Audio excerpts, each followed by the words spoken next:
So,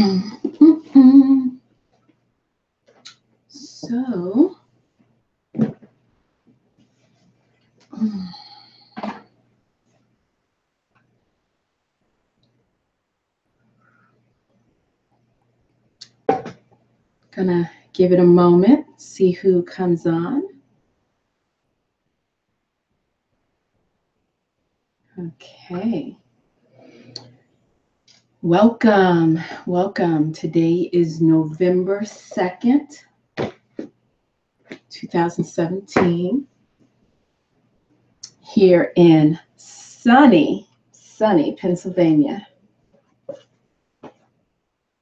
Just getting a few things situated.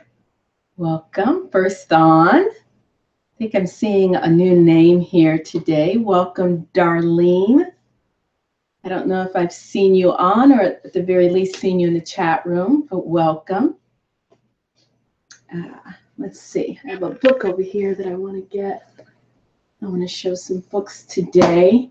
Hold on one second. Happy day, Teresa. Happy day, happy day, happy day. All right. There was a book I wanted to get. Yeah. And I am relaxing before I have a meditation client coming really soon, and I'm still relaxing with my pajama bottoms on. Welcome. Welcome from Holland. Is that Fakir? Fakir? So sorry if I'm not pronouncing your name properly. So please forgive me. Welcome, Anna. Welcome, Gary. Welcome, Teresa. Okay, so welcome, Seven Serpents. Dave, welcome. Thank you. My hair is a little crazy because I had it twisted, but then the dreadlocks were sticking that way and that way. I figured I'd take it loose. But, you know, working on that, not being self-conscious about my appearance. I can't do that because, you know, I am slowly approaching 50, and I need to get over that, right? Got to get over that. It's kind of hard when you live in a town of a college town, and you see all these hot young babes walking around. And it's funny, I was saying to a client, I asked the client her age, and she said she was 36. And I was like, wow. I said, I remember 36. That was my favorite age. And I thought about it. Only thing I liked about 36 was the number 36, because it's a multiple of 9. And I said, I'd like to stay 36 forever, but with the wisdom that I have today. So anyway, so let's go ahead and welcome, Chris. Let's go ahead and take a nice, deep, centering breath and enter into our sacred circle.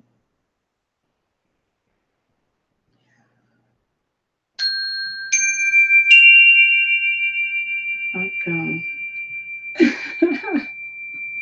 Not quite 50 yet, but almost. I'm 47 actually, but getting up there. Closer to 50 than 40. But anywho, so welcome everyone. So Dark Story, welcome. And so today I wanted to address Reiki and energy healing, another of my favorite subjects. I have a lot of passions. But just a few things that I really try to focus on, and that is reflexology, breath work. I really enjoy tarot and Reiki. So yesterday, I think I kind of very briefly, I just want to check my cell phone. I got to make sure I turn the volume off and keep the time up, because I do have a client coming and I don't want to be late for that client. It's funny, yesterday, for whatever reason, there are some days that I completely, instead of looking at the day, I look at the the following day or a different day, or I don't know what day on what parallel universe or dimension, and I'll screw up the schedule. And I did that yesterday. Didn't think I had a morning client, and lo and behold, you know, after our hour and 20 minutes on here, as soon as I finished, a client texted me, it's like, I'm here. So I finished at just the right times. My guides were looking out for me, making sure I finished at the right time. So anyway, if I have guides, I have no idea. I know I have my higher self, my superconscious. I know a lot of people talk about their guides that help them.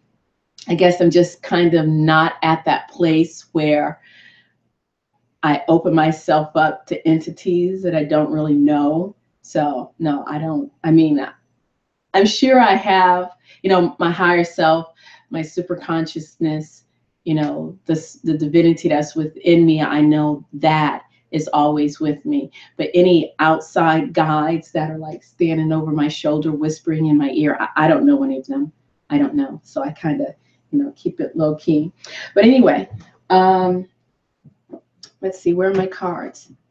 I'm a creature of habit. So let's bring in the divine feminine, and we're going to do like we did yesterday. I'm not using the book. We're just going to take in the keyword and see what that brings up for us. And then I want to discuss Reiki. And I apologize for looking over to my left. It's just that the chat box is there and the camera is right in front of me. So I'm going to have to figure all of this out. So give me one moment. Welcome music hails me. Okay, so who are we meeting today? Ha! That's kind of funny. I think we've probably gone through almost all the goddesses in the deck. And I think so. Now there's probably one or two that we haven't either picked for the group or picked for everyone. But I shuffled the deck and opened the deck today. And the goddess that appeared as soon as I opened is Kuan Yin. And she's quite appropriate because Kuan Yin, Avalokiteshvara, Kuan Yin is also, she's sort of like the patron for many Reiki practitioners, and as well as she's in the Buddha group of the Amida Buddha, the Medicine Buddha, as well as Jizo. She's the Bodhisattva. I don't know, is that a spider? Oh, well, it was tiny. It went somewhere. She is the Bodhisattva. She is the Buddha of Reiki, of compassion. And Reiki is all about love and compassion and generated from that. So this is Kuan Yin. She is the goddess of mercy and compassion, that energy. And her predecessor, the originator, is the Indian Bodhisattva, Buddhist Bodhisattva, Avalokiteshvara, which is one who hears the cries of the world. And I know that there are many bodhisattvas out there in the world whose passion it is to take up for others, to defend others, and to be the mama bear, and to look out for others and their deep emotional cries when they are taken advantage of. And so there's one woman particular in this group of which I'm speaking, and I'm not going to call her name and embarrass her, but I'm sure she knows who I'm speaking of. And this Kuan Yin is for you, dear, because you are full of compassion and always looking out for other people and stepping up to the plate and putting your energy out there to, you know, help people to open their eyes and to have discernment, you know, to encourage people to not skip over that root chakra, you know, those lower chakras that help to guard us You know, sometimes we're too quick to pull people up into our heart chakras when it is our root chakra, which is our blink, that is telling us to be cautious. But, you know, yeah, so that is for you, dear. So anyway, so I wanted to talk about Reiki. So the long of the short is Reiki is a Japanese word that the Rei part of the word means spiritual or universal. It can also mean ghost.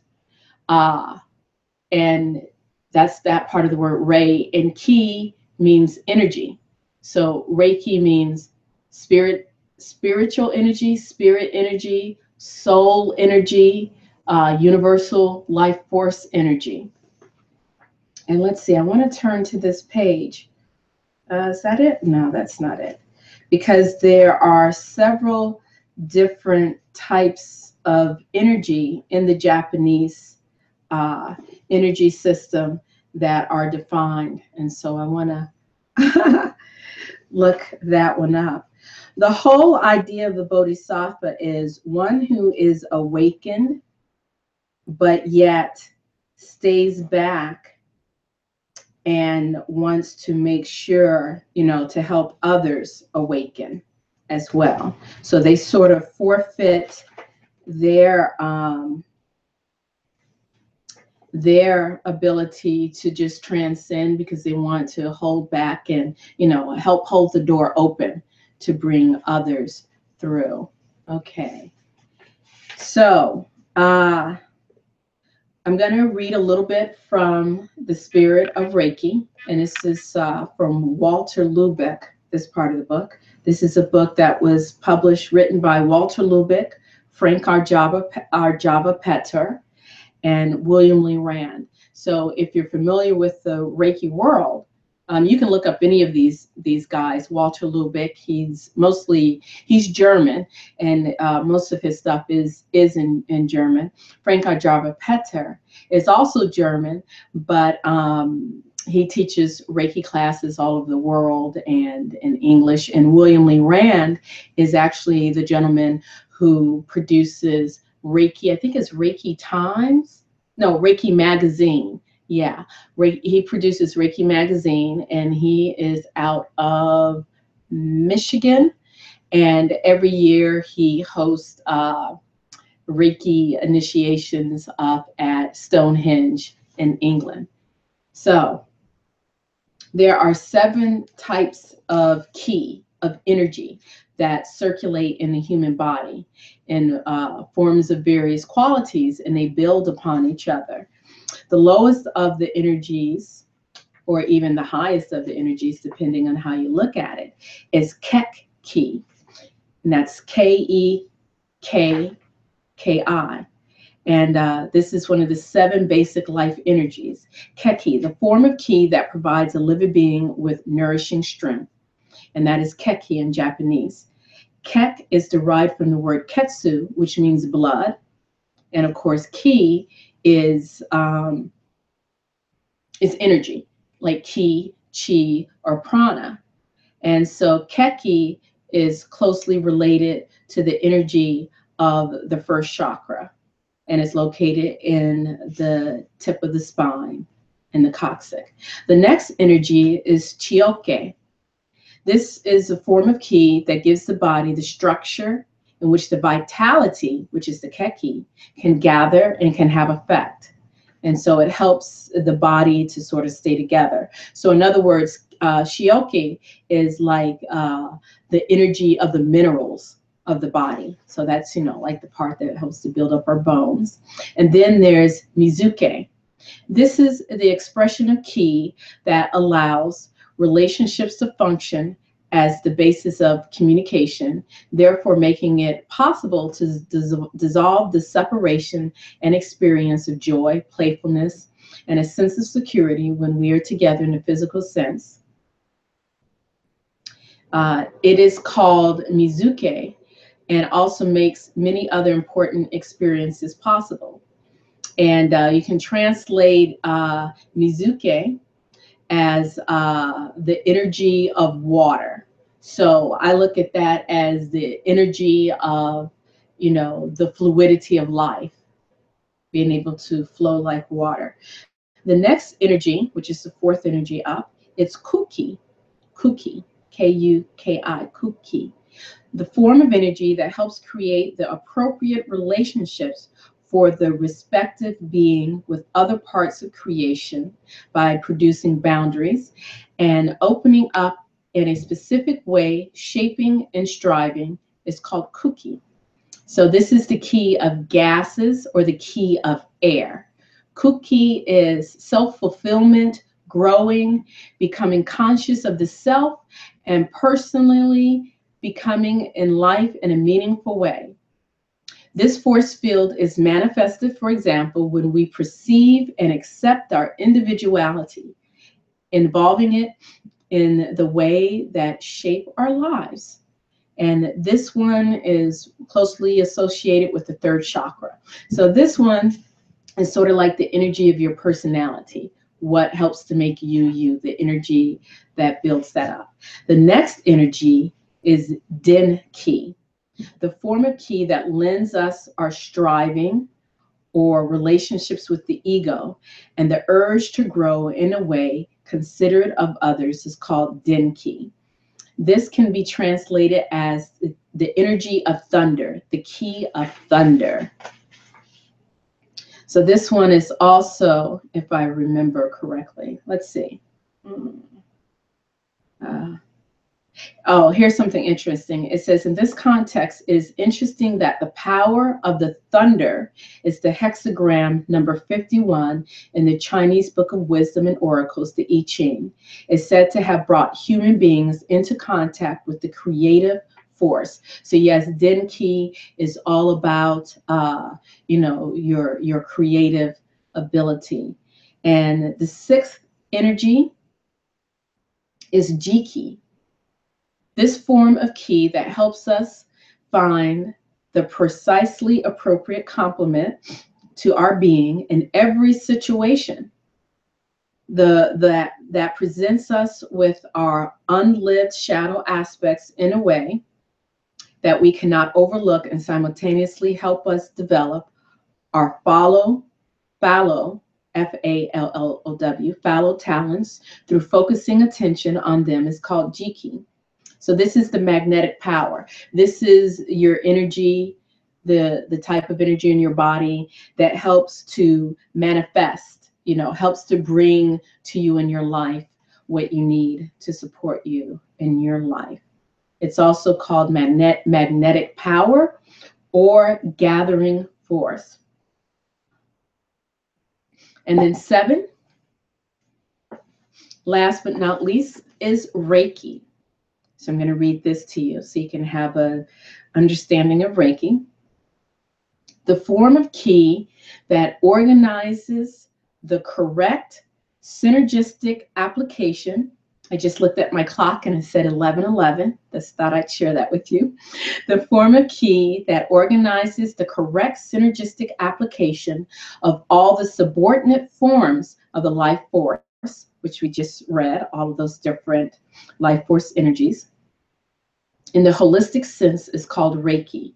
This word can be translated as soul force or spiritual power. It is this quality of the life energy that in the material world is closest to the divine creative force, the source of all life. It attunes the 3 archetypal partial personalities of the inner child, middle self, and higher self with each other so that the 3 remain connected with each other in one system instead of striving apart because of their different characteristics. So Reiki energy connects without binding. Reiki stimulates without overexciting.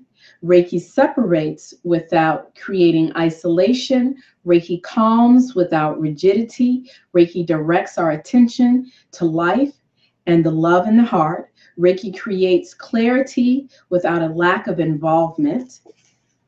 Reiki wakes us up and supports the development of all types of latent potential. Just trying to see if I can find my other glasses here, but I don't. So that's a little bit on Reiki. That is from the Spirit of Reiki. I keep this book as sort of a reference book. I have a book that I would definitely recommend you on your journey if you're wanting to learn about Reiki. Let's see. Just want to read a little bit. Let's see. I want to see what they're saying in the chat room. So yeah, so people in the chat room are talking about Reiki and Qigong. Very good. Music Heals Me says, I think we're all healers here. Yeah. Okay. So I can share a little bit with my journey of Reiki. My journey of Reiki, I would say it probably began in probably around 2003 or 2, when I was doing a Priestess study course, and several of the books that they recommend. This book is by Diane Stein. Those of you who are familiar with the Goddess movement will recognize Diane Stein's names. She is one of the forefront in the divine feminine movement. She's more of the Dianic tradition, and she's a very amazing woman. And she's one of the first people who actually really wrote about Reiki and really put it all in print, thus breaking a taboo of keeping certain things secret. So anyway, so I had ordered all of these books that I was supposed to study, and I got the Reiki book. And I'm going to tell you right now, I'm probably going to have, there's going to be a part 2 of this, because I'm not going to be able to finish the whole thing because I do have a client. But anyway, so I got this book, Essential Reiki, A Complete Guide to an Ancient Healing Art Tradition. And talk about when the student is ready, the teacher will come. Well, I had received these books, and I tried reading this book, reading through the book. I could not understand it for the life of me. I kept reading it, and I would see some of the symbols, the Reiki symbols, which some of them are Japanese script, some are Tibetan, some are just what they are. So I was reading through it, and I was like, this book makes no sense to me. What is this weird stuff she's talking about? I certainly do not understand this. And I took the book and I put it on the shelf. I was thinking about getting rid of it, but a little small voice in the back of my head said, don't get rid of the book. You're just not ready for it yet. And I was like, okay, yeah, whatever. So I put the book up on the shelf. Unfortunately, this isn't the original one. I'd gotten rid of the original one. And actually, this is a used copy. I just noticed that because I saw someone's scribbled notes on a piece of paper, and I knew they weren't mine. So anyway, fast forward to 2007. And I had this friend who was a physician, and he had been out at a conference that Dr. Andrew Weil was speaking at, integrative medicine conference. And he sends me this email. He's like, I've learned of this hands-on healing practice called Reiki, and I really think you should look into it. And I was like, oh, okay. Ignored him. And then a while later, sends me another email. You really should look into Reiki. I think it'd be really good for you to do. And I was like, okay, I don't like someone telling me what to do. It's just like, whatever. So again, this person eventually says it to me again. And I was like, darn it, stop telling me this. So I was talking to my mother. I said, so-and-so keeps telling me I need to look into Reiki. And she's like, well, what is Reiki? And I said, well, it's a hands you generate life force energy, healing energy, and you put your hands on other people and you transmit. That was the way I'd explained it to her. And she's like, oh, you and those monkey hands of yours, you'd be really good at that. My mother would call me monkey hands. I don't really have monkey hands, but she would say that because she would hand me stuff when I was a little kid, and I would, I guess, snatch it out of her hands. I don't know. It drove me crazy. I did not like to be called monkey hands, but that's what she decided to call me. So I said, oh, okay. And, you know, I respected my mother's opinion because she's got a little bit of clairsentience going on. You know, my mother's really good at psychometry and reading people. And so I went and got my book off the shelf, which is this book. And then I looked up online, see if I could find any Reiki teachers. And I looked up William Rand, and I guess she was at her computer at the time, and I sent her a picture, and she started reading this guy and telling me stuff about this guy. And I'm looking up his biography, and everything that she was telling me was like spot on. And she's like, you really should look into this. So I read this book cover to cover, and I found it very inspiring and profound. And there will be people that will tell you that you can't have a spontaneous Reiki experience. It's untrue. The founder of Reiki, Mikao Usui, who was from the late 1800s, early 1900s, he was a Japanese gentleman. There are some people who would call him a doctor. He was actually not a doctor, but he was a lay Buddhist priest. And he was really into trying to figure out how to heal himself and to heal others. And one of the things that his teacher told him is that you have to die. And plenty of people will have heard this. You have to first die before you reach that enlightenment. So he took a journey up to Mount Kurama, which is like this sacred mountain in Japan. And I guess he fasted. And some people say he fasted for 20 days. Some people say that that's just a legend, that he didn't actually really do that. But after he fasted, all of a sudden he began to have visions and maybe sensing energy. Some people would say that the energy of the Reiki came to him in bubbles, and the symbols came to him in bubbles. And some people say that that's just a legend to sort of build up the story. And to be quite honest, in a lot of Asian spiritual history, there will be these great, magnificent stories that are told around a particular subject. And so it's not so much whether or not the story itself is true, but whether or not the information, you know, that the story is about facts. You know, they're not so much concerned about facts, but about the truth of the information that's being conveyed. So it's reported that Usui Mikao said that that the energy, that the Reiki energy sort of came and flowed through him. And he was leaving to go back down the mountain to, I don't know, share the story or whatever. And he tripped and he fell and hit his toe really hard. And then he just felt led to put his hands over his toe. And then after doing that for a moment or two, all of a sudden his toe was healed. And so that is the legend behind the genesis of the creation of the beginnings of the method of Usui natural healing of Reiki. Now, we'll preface this to say that he did not invent Reiki.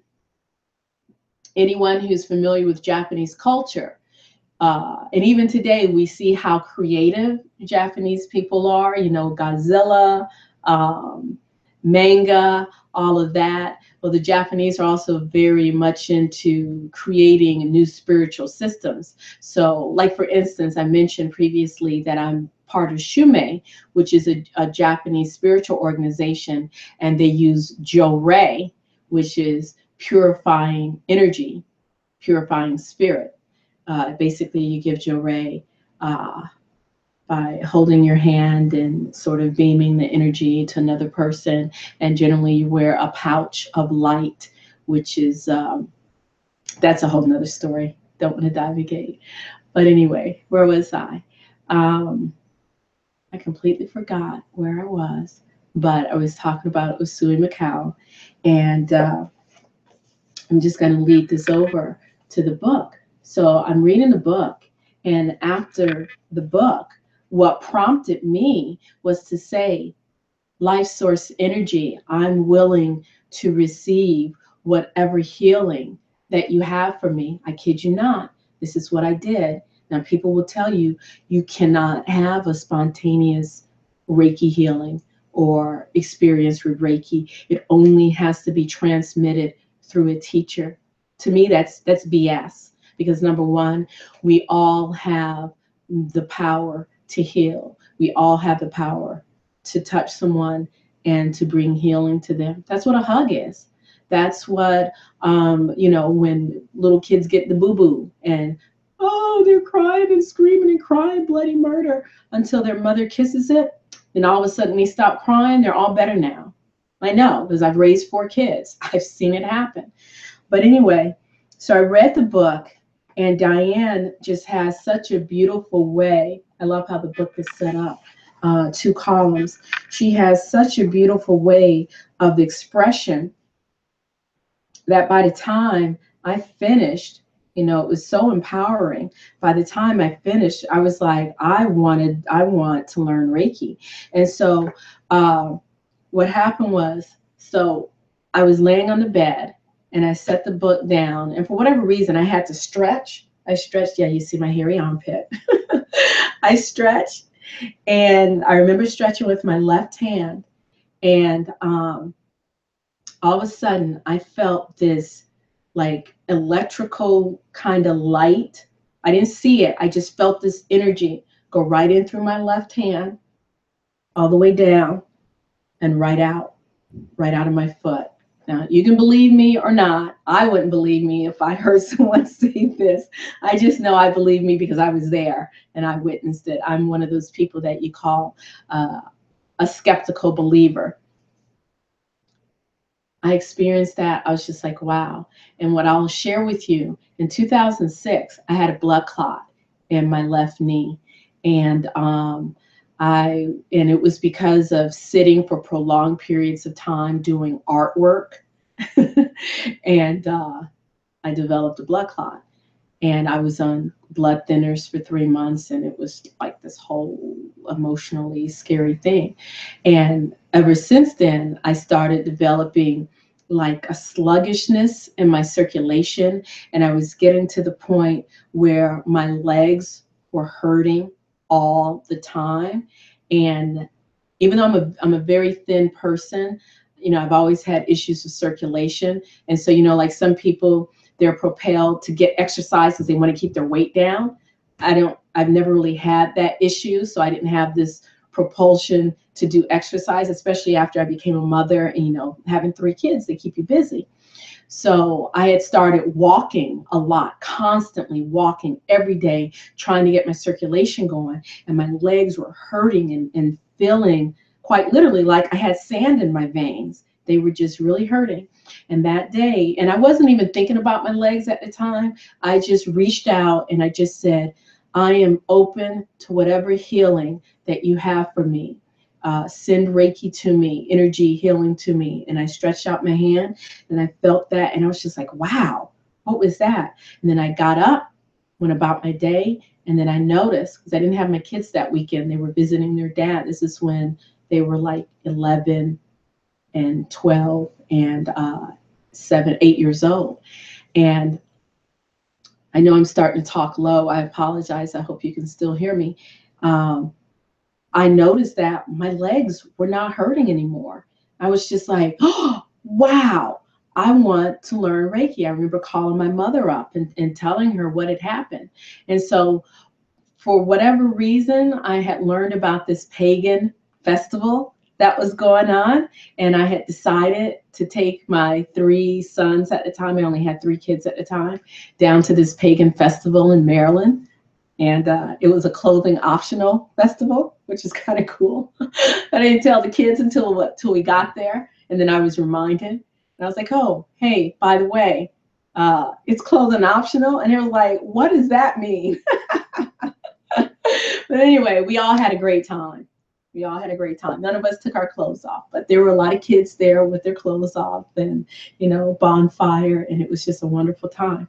But when I was there, I was at a tent, and there was a gentleman who had singing bowls, and I bought my first metal singing bowl there.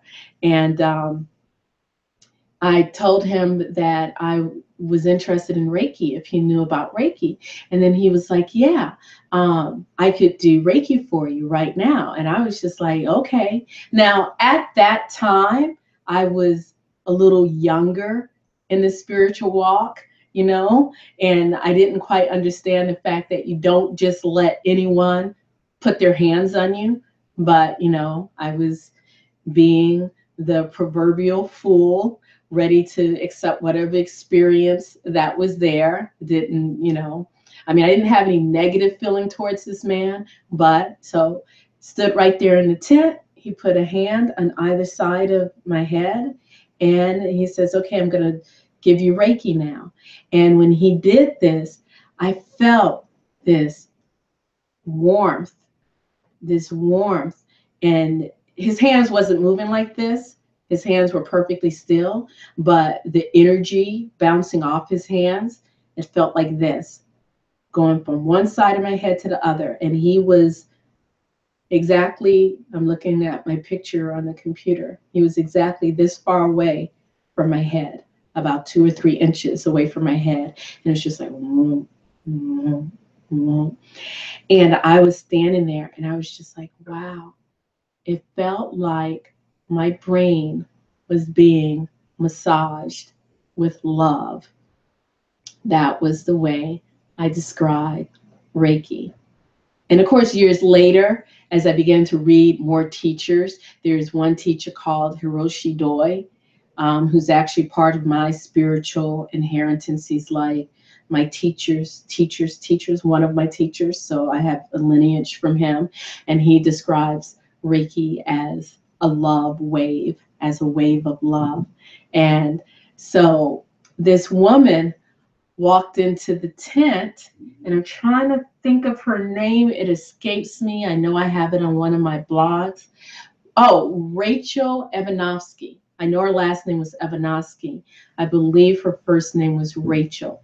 So she walks in the tent. Oh, what are you guys doing? Says, oh, well, she wanted to experience Reiki. So I was giving her Reiki. And then I told her, said, yeah, I just finished reading Diane Stein's book, and I want to get attuned to Reiki. I want to find someone to initiate me into Reiki. And she was like, well, I'm a Reiki master. I can do that for you. And I was like, okay. I didn't have any training or any lesson other than what I had read and what I had experienced. And I had an open heart. And I literally knelt down in the tent. The guy was selling crystal bowls and crystals and whatnot. I knelt down in the tent on my knees and put my hands on my lap right there. And she stood behind me and initiated, which basically, I don't really like to use the term like attunement or whatever, initiation maybe, but it's just a transference of energy, sending Reiki a gift, or Reiju, which is spiritual gift, to the person. And I sat there and received Reiki attunement from her, and that's how I became a Reiki 1 practitioner. That was in June of 2007. And then when I came back home, I immediately looked for a local teacher and went and studied Reiki 1. And from there, I went and found my Reiki 2 teacher and studied with her. She actually is the person who trained the second guy that I got a Reiki attunement with. And basically, Reiki is this wonderful, Some people use the term modality. I like to think of it as it's spiritual energy. So it helps you in your spiritual walk. Because I can tell you that once I started learning Reiki, I started seeing the world like really, really more different, more different. It's sort of like a propellant, kind of pushes you, especially if you're thinking of it. Because I'm always thinking of things in a metaphysical way, how they can really help me to ascend, you know, to really go in deeper. There's some Reiki practitioners, especially more of the Western Reiki practitioner, where it's all about putting your hands on another person. But the Japanese Reiki, and I'll probably get into that in part 2, because I have a book, this one, Reiki, the True Story, that I'd like to go through with you. This was gifted to me by one of my Reiki teachers, Don Beckett, of blessed memory. Unfortunately, he passed away in 2012. He had a congenital heart condition inherited from his father, and he actually believed that his practice of Reiki as well as macrobiotics is what helped extend his life 10 years, I believe, like 10 years or so longer than his father, because his father died, I think, at 50 or whatever age it was. His father died, and I think an uncle died, or his grandfather died as well. So there was this generational thing of heart disease. And I believe he outlived that generational thing by about 10 or 12 years because of his energy practice, the running of energy. So I have his book. I would encourage you, if you want to really learn about Reiki, that's really basic and down to earth, and not, because, you know, there's a lot of Reiki teachers out there who will say, this is the only true way of doing Reiki. Come take my $1,200 class so you can learn it. You know, it's unnecessary. You know, usually when I do Reiki classes, you know, I do a sliding fee scale, you know, if a person really can't afford a lot, because, you know, it is my time and energy, you know. It's usually just like a 3-day class, 8 hours a day or what have you. So, you know, whether it's $125 or $75, whatever, but way, way back in the day, and we'll get to that when we have a chance, as I do have Don. I miss him so much. He has sent me, I remember when he was telling me that he was publishing this book, and lo and behold, he had gifted me with the book in PDF version of the book. So I will go through the book with you. We'll kind of read it together, and I encourage you to go ahead and purchase your own copy of it. You can find this book on Amazon, Reiki, the True Story, an exploration of Usui Reiki. But let's see. I think that's probably, I know I was saying something else. But anyway, let me check the chat room, see if we have any questions. Yeah, PMI says, I'm self-taught in many subjects. If you have sincere desire and are living authentically, you can harness your higher self and power. You know, I definitely agree with that. Now, as a Reiki master teacher, now I would say that if you're going into hospitals and you're telling people that you're a Reiki practitioner, it is good to have gotten training from someone, because there are things that you learn in a classroom setting, meaning mentor to students, about ethics, about various things, and especially if you would like to volunteer in a hospital. But if you're just doing healing, hands-on healing with your family and friends and sharing energy that way, you can call it whatever you want to call it and do whatever you want to do. But if you're looking to do things professionally, you know, it is good to have certain types of training, because number one, when you're doing Reiki with someone and someone has an emotional breakdown on the table, an emotional release on the table, it is important to know how to handle that situation.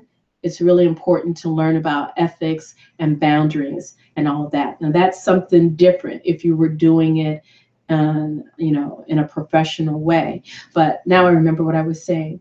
When I started to learn Reiki, it was Reiki, and which for me, I always thought of Reiki as this energy that was within me, and it was sort of like an opening to the Holy Spirit guiding me and showing me, you know, that I think of the Holy Spirit as a divine spark that was within. It was sort of like this jump start to really go deeper. And I'll give you an example.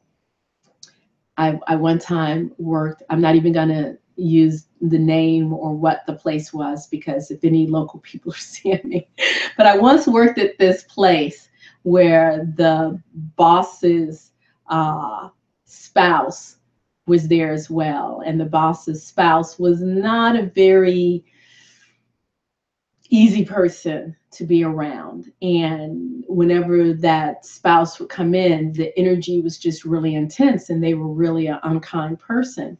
And the one boss would tell me one thing, and then the other boss would tell me something different. And it would be conflicting, and I didn't know who I was supposed to listen to and whatnot. And this person was just a very unkind, energetically unkind person.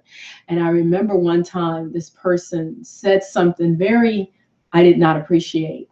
And I kind of said out loud, but under my voice, bitch. And when I said it, I was just like, I didn't mean to say that. And let alone, I didn't really want to think it, because, you know, when you allow yourself to be brought down to another person's level, the way that they're treating you, and as much as you hate it, before you know, you'll end up acting just like that person. That's something, you know, we have to be aware of. And when that came, when I said it, and I said it out loud, but not that the other person heard me, but I knew I released that energy out, you know, even if I was thinking it, still releasing that energy out. And the first thing that came to me was, how can you be a Reiki practitioner and you're cursing another person? That's unkind. You don't know. And so after that, what would happen when I would come to work and this energy would come after me, I would just go, uh-huh, okay, all right. And I remember the person was like, are you listening to me? I'm like, yeah. I just would, you know, I had to learn to just dissipate that energy by staying who I was. And I don't mean by kissing butt, because I'm not a butt kisser. But anyway, so Reiki, not only is it a hands-on healing thing, when you're learning to work with energy and run energy through your body, which actually, as I, you know, it was through learning Reiki that I realized I had been learning to run energy before. But when you start to become consciously aware that this is what you're doing, and it starts to sort of graduate your, I don't even know how to say it, but graduate your consciousness starts to develop more and more. You become more aware, you become more awake. And it was my journey of learning Reiki that I began to realize that religion was no longer something that could bind me, that, you know, that this spark of divinity that I had was being fanned with the flames of Reiki, of universal energy and universal love. And yeah, I'm talking a lot, so I apologize. But this is just part one. Part two, I'm going to really get into learning more about Reiki and sharing with you the book. I want to do a share screen right quick so I can introduce you to Dawn. Beloved Dawn, my teacher, whom I've missed so much. So here is Don Beckett, and I invite you to check out his website, Reiki, Jōrei, Shinki, and Macrobiotics. I remember when Don started telling me about Jōrei, and I remember thinking, yeah, okay. And I actually towards the last year of his life, I started telling him about Shumei and how I had Shumei out here and he wanted to come out to visit. And I wish I had known at the time that there was actually a Shumei in Colorado where he lived, but he was a wonderful person. He did a lot of Reiki classes with people and initiated a lot of people at distance and really helped a lot of people. Is beautiful, beautiful soul. So this is Dawn right here, very gentle person. So you can check out this website. It's called DawnBeckettReiki.wordpress.com. One of his students set up this website to archive his writings. And he felt that Jo-Ray was the next step from Reiki. Now I practice both. They're both, different methods and pathways. And Shin-Ki was something that he developed. And let's see. Dawn is remembered as a very kind-hearted, patient, enthusiastic, intelligent, and warm person. Yes, he was. He was the teacher, sensei of Reiki, Jo-Ray, Shin-Ki, and other energetic healing forms, as well as a friend who was always there for many people all over the world. Yes, he was. He passed away in August of 2012 at a spiritual expo in Chicago. He had a heart attack. He was promoting his book, and it's completely understood, when you have the heart that he had. But unfortunately, it's hard work when you're working at expos and selling your book or selling your wares or whatever. But he passed away peacefully in his sleep at a home of one of his friends who is also an amazing healer named Mary Hamill. You can find her on Facebook. So this is Dawn's website, and you can check in here and see all of his writings. Let's see. Yeah, there you go. This is one of his writings. So anyway, that is Dawn Beckett. So check him out. And yeah, so I'm going to have to bring this to a close here so I can get ready for my client. And I appreciate every single one of you who is here. Yeah, you're moving to England, right? Seven Serpents. I appreciate every single one of you who is here. And I see we have a new person, Gravity Storm. Deborah, welcome. Yeah, so I'm going to have to get going. And I look forward to when we have an opportunity. Where is that? I'm just going to show you this. We will kind of go through Reiki, the True Story, an exploration of Usui Reiki. We can go through the history of Reiki. There are 3 different levels: Shoden, which is the entrance, and Okuden, which is the deep inside. That's Reiki level 2, and Shinpiden, the mystery, where you get into the great bright light. Okay? All righty. So I'm going to go ahead and thank you so much. Let me just bring this up right quick. So thank you so much.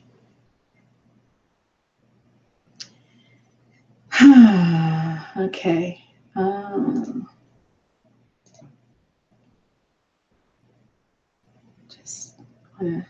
Okay.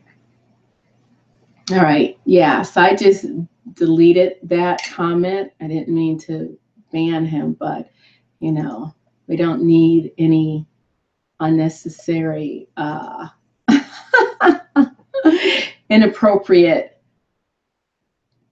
stuff. That's just not cool. So anyway, Take a nice deep centering breath. I wish you well in your day. I wish you peace and great bliss.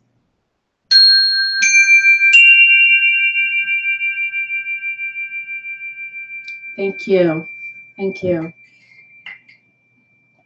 I will see you soon.